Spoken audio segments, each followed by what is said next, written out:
Ladies and gentlemen, welcome back. That's Mick Walker on the other side of your screen. I'm Spencer Holbrook.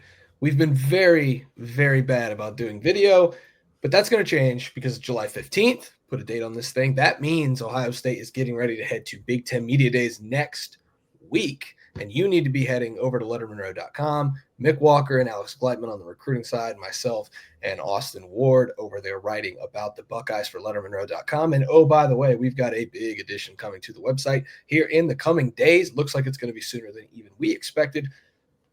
You'll have to go over to LettermenRow.com to find out more details, but we're getting ready for the season. We're ramping things up. We're in safeties week, the last week of position week breakdowns from the whole summer. We started this thing in May. We've broken down every position on the Ohio State roster in week-long format. We're in safeties. I'm writing about safeties all week. Mick might even do some safety recruiting stuff because there's still a big five-star fish on the board from the safeties room. But we're not going to talk about safeties today. We're going to talk about Big Ten Media Days. We're going to preview Big Ten Media Days for 2 straight days. We're going to do offense on Tuesday. We're going to do defense on Wednesday. I'm going to let Mick wax poetically about recruiting on Thursday, and we'll have 3 videos this week. How's it sound? Then I'll go to Las Vegas with Austin, and I'll do some video out there as well. Mick, how are you? Welcome back to the program. I'm doing great, Spencer. We've been kind of in and out. We both had separate vacations recently. Now we are fully locked in, full steam ahead for the season. I believe Spencer departs for Las Vegas early next week. So we're going to have a good time. I must ask you a question, Spencer. Are you ready for your trip to out west? Wow. Yeah, I'm ready. Yes, I know. I look a little different. Just having some fun before the season gets started. Trying some things out. It's the time to explore, and I'm exploring options, if you will. I'm decommitted.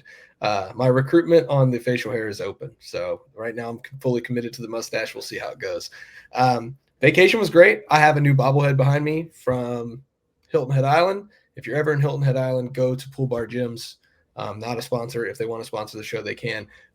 Just a really good place to get a drink. It's on the water.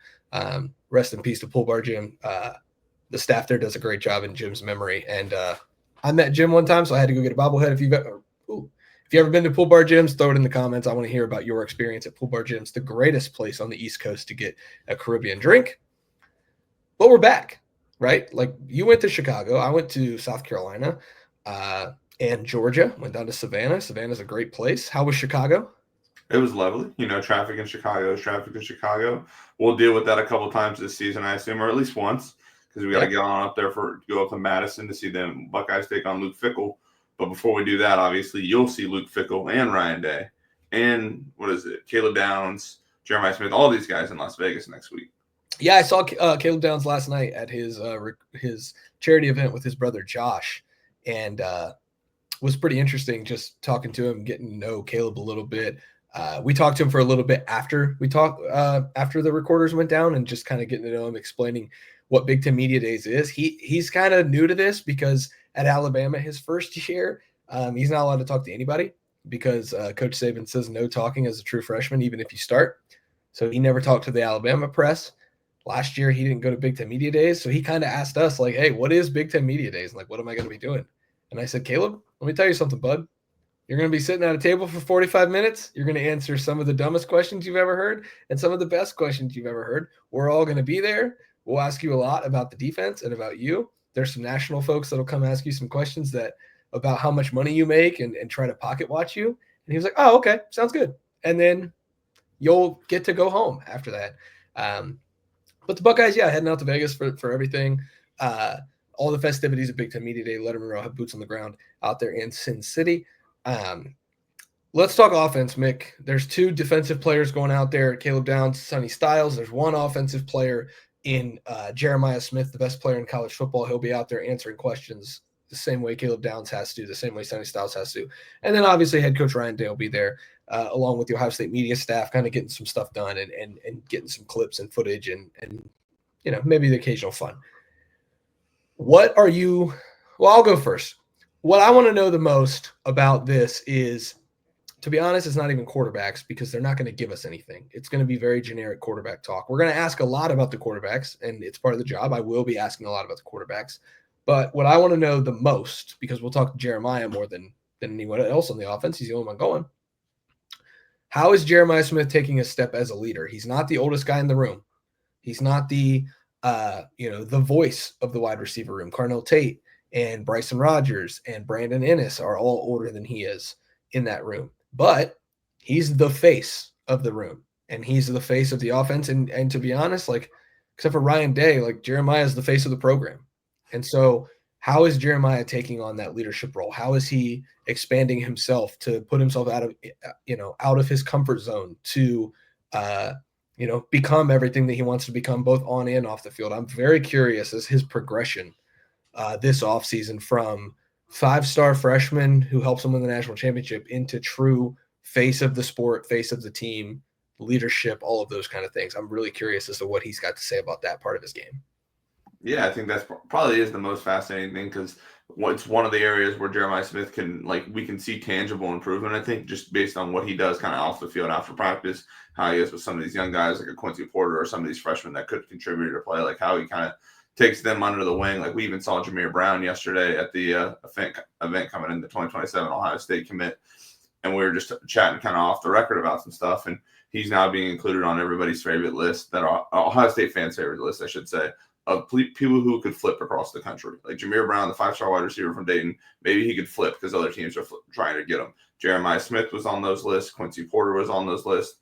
And I sat there and said to Jameer, well, at least you can, whenever you get there or when you get to visit, you can say, hey, Jeremiah, how was it like to handle all this? Because Jeremiah went through all of it. All these other guys have gone through it. And so that's what Jeremiah is now going to be involved in. When recruits come on campus, whether it's Eric McFarland, the guy that plays for SFE, or some of these other guys that play for SFE, or even down in Florida, is he going to be able to maybe be a host or just spend some time with these guys that he might know? Like just leadership, like you said, face of the program type of things, kind of figuring out how he's handled that this offseason, because like you said, he has to be it. He's the face of college football in a lot of ways, so he has to be it for the face of Ohio State. What do you want to know, Mick?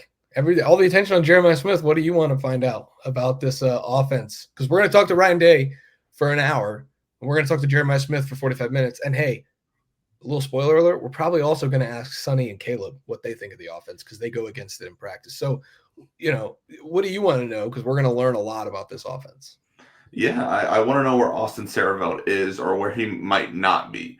I don't know if it is as simple as, hey, where is Austin Sareveld going to play this season, or where is Austin Sareveld not playing this season? I don't know how you get to this answer, but where he is kind of determines a lot of things. If he's playing left tackle or he's out at tackle, what does that mean for Ethan Onyanwa and Philip Daniels, the two transfers they brought in?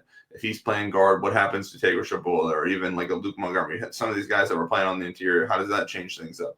Like that's got to be the biggest question, because he's the pivot for a lot of this. If he's playing left tackle, then maybe you have to move Ethan Onyanwa to guard, or if Philip Daniels has to play tackle or something along those lines. There's different has to move around, or even Philip Daniels could redshirt, just take a year on the bench and kind of get used to playing at Ohio State. Like if Austin Sareveld's at tackle, it opens a lot of things up. If he's at guard, then it opens a lot of things up at tackle as well. So where he is or where he is not is my biggest question, and what I would like to find out along the offensive line. Yeah, I mean, with Sareveld, like we also are going to have to ask about Luke Montgomery and Taylor Shabola, because if Ohio State feels good enough about those two guys, then Sareveld can play tackle. And just because Ohio State feels great about Sareveld at tackle doesn't mean that he's going to be able to play tackle, because he's so good at guard too. So, but then if Philip Daniels and Ethan Onyanwa establish himself at tackle, that Austin Sareveld's going to play one of these 5 spots, and I don't think it's center. I think Carson. So he's going to play one of 4 spots. Let's roll out center. It ain't center. It's not going to be center, because Carson Hensman, the returning center who led him to a national championship after Seth McLaughlin went down, he's been nothing but great things when it comes to recruiting and spending time with Charles Bentley out in Arizona. Like he's bought in fully to be the next Ohio State center. I think you and I both believe that if he's all locked in there, he could make another run at going back-to-back on Rimsing Awards for Ohio State. So center's off the table.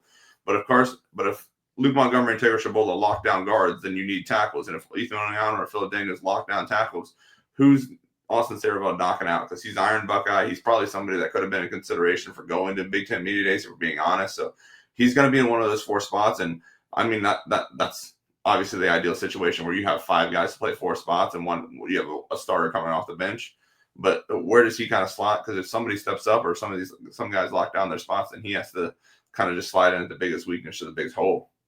Yeah, and he can. That's the good thing. Like left tackle is a different beast. I think Austin Sareveld will do well there, but I think, obviously, like the better fit for him is right tackle. The better fit for Ethan Onyanwa is at left tackle. I think Philip Daniels has a little bit of ways to go, or else we wouldn't be talking about this. If Philip Daniels was plug and play, I think we would be talking about 3-man competition at guard. So or even mixing and matching with 4 guys at guard. Because if Carson Hinsman's a better guard than he is center, then Luke Montgomery can play center, and vice versa. Vice versa. So, I'm very curious to see what the explanation is for where this offensive line unit is right now. Now, with that being said, the only person who's going to be able to answer those questions is Ryan Day. So we're not going to get any offensive line insight from Jeremiah Smith. I'm sorry, guys. And, Sonny and Caleb are just going to say, well, those guys are working really hard. We're going to get a lot of insight about the offensive line from Ryan Day. And I think that's, all right. I got one more thing that I want to hear. Actually, 2. Can I do 2, Mick? I think you can do 2. Okay. Number 1, quarterbacks. We obviously want to know where they're at right now. I talked to Ryan Day last month for an exclusive one-on-one interview with Lettermen Row. He's been really gracious with his time this offseason, not just with me, but with Austin and his video channel over at 97.1. So, Lettermen Row has been in contact with Ryan Day a lot this offseason. We are thankful that he gave us some time. He gave Lettermen Row quite a bit of time, and I talked to him about the quarterback battle. That story is over at lettermenrow.com. I can even put it in the comments if people want to read it. Or in the description of this video. It is behind the paywall from On3 because, hey, we work hard to get those scoops. So that's just the way it is. $1 for your first 7 days. Ryan Day discussed the quarterbacks with me, and he's discussed the quarterbacks with a few other people. Like I said, Austin included on the video side. Just about the progression. And, you're not going to ask in the middle of the summer who's going to start. You're not going to ask in the middle of the summer where he's got to lean. Or, the question even gets asked a lot. Like, you're not going to tell us, but do you know? And I just think that those questions sometimes kind of just poke and prod, and then you don't end up getting even a decent answer because they kind of can shut down with those kind of. So it's just, what's the progress like? And based on what I know from sources and also what Ryan told me on the record is like, they like where the progressions are. Julian was, according to Ryan Day's own words, after spring ball, Julian was behind Lincoln heading into the spring game. Well, guess what? Julian had a better spring game than Lincoln. Everyone knows that. I would say even Lincoln included. But Lincoln's had a really good summer, and so has Julian, and they're both putting on some good weight. I saw a video of Lincoln swinging the golf club. That guy can just mash the golf ball, by the way. And he looks a little bigger right now than what we saw in April when we saw him at the spring game. Julian saying from what Austin saw when he was doing a video over there at the WAC the other day, said that Julian looks a little bigger. I haven't seen Julian, but he did, and he said he looks bigger. So both these guys taking advantage of the weight room, both these guys taking advantage of the time to work on some things this offseason. And I think we've got a true quarterback battle heading into August camp. There are people who believe and people who know things, like Alex Gleitman, our own Alex Gleitman, said that he thinks Julian is the clear quarterback 1 right now. I have heard things that say that this is a true competition. So, do I still think that it's Julian's job at the end when they take the first snap against Texas? Do I think it's going to be Julian? Yeah. But I think Lincoln is making this battle a lot closer than maybe people on the outside expected. And now we're going into training camp with a serious question of like, hey, who's going to start at quarterback? And it's not like a CJ Stroud versus, Kyle McCord, true freshman versus sophomore guy who we all expected to win the job. This is a true competition. And so I just want to know a little bit more as we get get ready for training camp, what Ryan Day's mindset is about his quarterbacks heading into that July 31st opener, first day of training camp. Yeah, I think that's totally fair. And I think you could even kind of poke and prod about just how, because I think obviously you and I, when we get to these camps in June, we get there a little bit early. You get to see kind of the team run around. You get to see different things. We can't report on that. Can't really speak on the record about it a ton. But you could kind of just see from this one workout I arrived at that they put both Lincoln and Julian in different positions where they needed to be different leaders. And it seems like Ohio State's been very intentional about pulling them down kind of into the deep water and just kind of seeing how they're going to sink or swim with these. And because after you have a guy like Will Howard, you want to see leadership out of your quarterback. You want to see somebody take command of the team. So now you have a situation where they're pulling both these guys down in that positions to see who emerges from that. And just getting to hear Ryan Day talk about who kind of has handled that well or how they've both handled it, really, it would be an interesting thing because I think they've been very intentional about trying to force these guys to, whether it's break a shell or just kind of emerge as kind of being a leader more than even the quarterback this offseason, because you're not really throwing a football. You're not really doing a lot of offensive stuff. It's who can kind of lead this team and be the guy that they want personality-wise under center and in front of the podium, in front of the offense. Then last thing, Mick, I'll be really quick on this one. How in the heck is Ohio State going to use Max Clare? And that's probably just a quick answer. Like, yeah, he's got Ryan Day. I mean, I'll tell you this. Ryan Day's going to say, well, he's got a really unique skill set. We're excited to bring him in. He can do things that are unique in the tight end room that we haven't had in a while. And he'll be a great fit in the tight end room with, the blockers like Will Kazmarek, who can do a little bit of everything. Bennett Christian, who can do a lot of everything, but is more of a blocker. Jelani Thurman, who's a pass catcher. Jelani can learn a lot from Max. Max has all Big Ten potential. We look forward to having him, and being able to scheme with him this season. I could probably write the story right now and just put the Ryan Day quote in. And I get that. But I still want to hear it from him. Like, they brought in the best – well, Michigan fans will hate me if I say the best tight end in the Big Ten, because I do think Loveland was better. But one of the best tight ends in the Big Ten and one of the best returning tight ends in college football. They brought him into this offense and just plug him in. And I think of all the big-name transfer additions that people had from around the country, I think the addition of Max Clare has kind of been underrated nationally. Ohio State brought him in, and it was just like, oh, okay. Well, that's going to be a huge part of their offense. Finding the seams with him and being able to exploit matchups as you try to take away Carnell Tate and Jeremiah Smith. Like, Ohio State's got to be really excited to have Max Clare heading into training camp, and I want to hear what Ryan Day has to say as he's getting ready to learn to use him for the first time heading into this season. I think that's going to be really fascinating to hear Ryan Day's answer about what Max Clare is going to mean to this offense. Yeah, I think Ohio State won, and from just talking to sources, and I think you and I were in on the same conversation this summer, just they seem like they want to be very intentional about how they use Max Clare, because it's a big opportunity, not just for this offense to have a player like him, but for Keenan Bailey on the recruiting trail. Like we mentioned, Wisconsin, part of that trip that we're going to take up to Wisconsin is going to be to see Brock Williams, the number 1 2027 tight end in the 2027 class in Illinois. Like, he is the top target. He's a little bit more like Max Clare, where he's a thinner tight end now. So you're going to have to use him as a pass catcher early on. Like, he's going to have to be a mismatch weapon. They're battling Georgia, who obviously has had a first-round tight end. Like, the Bulldogs are going to be pushing that agenda. So now it's time for Keenan Bailey and this Ohio State offense to utilize Max Clare while they have the opportunity to do so. Yeah, I'm excited. Big Ten Media Days is going to be a lot of fun. Look, I get it. Everybody's excited to go to Las Vegas. I truly wish that it was still in Indianapolis. I like being able to drive over. I know my spots. It's comfortable. I know what hotel I like to stay in.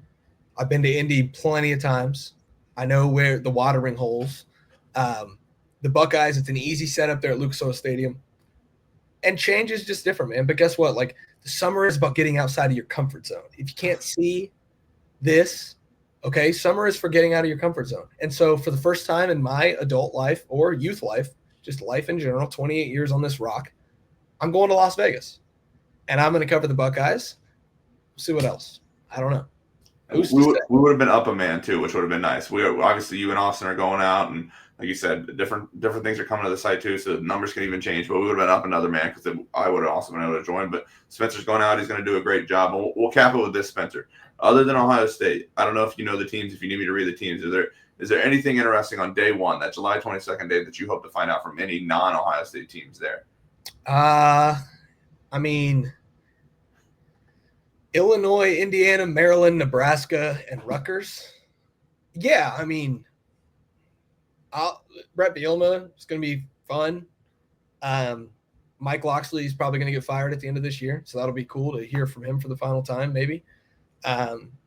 There's no way that Indiana can possibly be as confident as they were at the end of last season. So maybe it's going to be interesting what Kurt Cignetti has to say. Truth be told, shout out to Alex Gleitman, who's done a lot in the Rutgers market. I got no interest in hearing from Rutgers, man. Like, I just don't. They're not on the Ohio State schedule this year. I don't. Well, are they? No, I don't. No, they're not. Yeah, they are. They play them the week before Michigan. So we got until late November to talk about the Scarlet Knights. Don't really have any interest in Big Ten Media Days with Rutgers. But I left one team out that, man, I don't love this year, but I also, every time I play the schedule game, I end up having them at 9-3, which is crazy because they don't do this very often. I'm interested to hear what Nebraska's got to say, man. Matt Rule, I don't know what players they're sending. It's not going to be my job. I'm going to see my guy Sean Callahan from inside Nebraska, I'm sure, are over there. We'll see. I don't know. What playoff format is Tony Bettini going to endorse? No, I'm sorry. My guy Sean Callahan, not inside Nebraska, used to be at inside Nebraska. That's my fault. He's a Husker online. They do a great job covering the Huskers. I've been all over both the rivals and on 3 Nebraska sites. I apologize sincerely. My guy Sean Callahan from Husker Online is going to be there, and my guy Zach Carpenter from Inside Nebraska might be there too. We'll see. So, we'll see what happens, but I'm excited to see what they have to say because Pat Mahomes is playing quarterback for them, and they opened the season in Arrowhead, and for some reason I can't get off of Nebraska being 9-3. So I'll be intrigued at what they have to say. Are you ready for the Tony Petitti conversation? Well, he won't have as big of a megaphone to spout nonsense through like Greg Sankey does all the time. The SEC propaganda machine in full effect. If you know what, Mick, I'll make a pledge here. If anybody says anything stupid about the Big Ten down in Atlanta at the second best media days from the second best conference in college football, we'll have a show and talk about it because I'm getting so sick and tired of hearing about SEC propaganda. And you know what? It's partially on Tony Petitti because he doesn't have as big of a yapper as Greg Sankey does. And the national media doesn't eat up everything that the Big Ten says like they do with the SEC. So we'll see. Tomorrow, stay tuned for tomorrow when I get angry and talk about which day 2 and 3 teams I'm excited to hear from, even though I won't really be there for those guys. So, we're going to do defense tomorrow. Then I'll let Mick talk about recruiting on Thursday. Who knows? Might even be able to talk about a little bit more recruiting insider movement on Thursday. We'll see what happens. For Mick, I'm just Spencer. Thanks for watching. Thanks for listening. Myself, the Mustache, and Mick will be back tomorrow. Full breakdown of the Ohio State on the defensive side, what we're going to learn at Big Ten Media Days. We'll see you guys back here. Thanks for coming back. We've been off for a little while, but where we haven't been off is at LettermenRow.com. $1 for your first 7 days. That's all the coverage from Mick, Alex. That's all the coverage from me in Austin. We'll see you guys over at LettermenRow.com. We'll see you guys back here tomorrow. Thanks for watching.